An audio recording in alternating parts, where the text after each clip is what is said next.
Another day, another life, and another Budol day.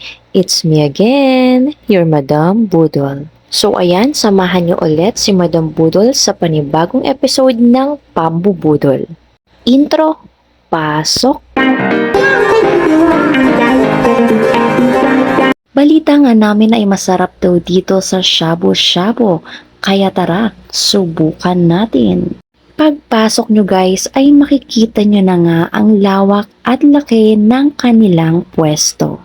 Sigurado nga akong matutuwa kayo guys dahil sa sobrang maaliwalas ng kanilang lugar.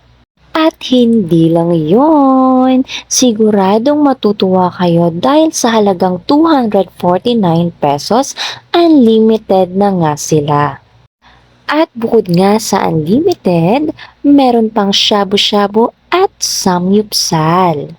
O diba, sa halagang 249 pesos, meron ka ng unlimited shabu-shabu at meron ka pang unlimited samyupsal.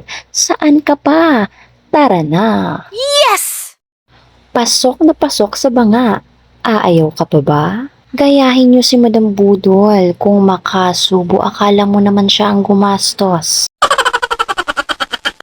Hi, kailan kaya ako magkakaroon ng sponsorship or endorsement ng pagkain, no guys?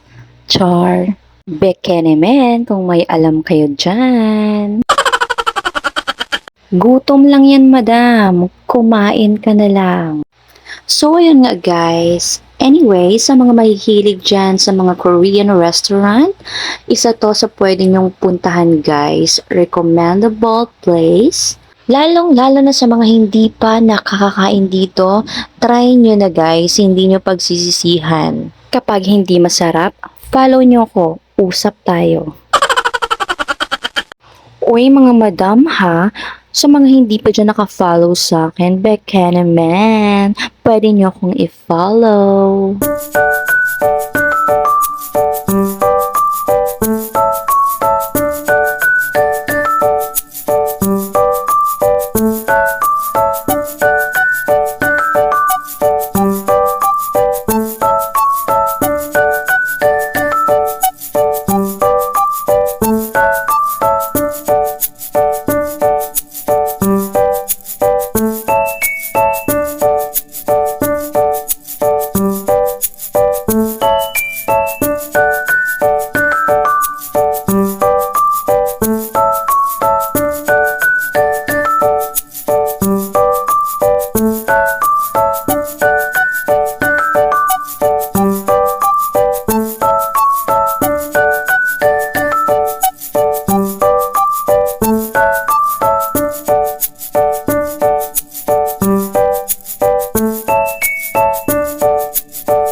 Sa mga gustong kumain dito sa Shabu-Shabu, ilalagay ko na lang ang link ng kanilang page sa comment section. Salamat sa panonood. It's me again, your Madam Budol.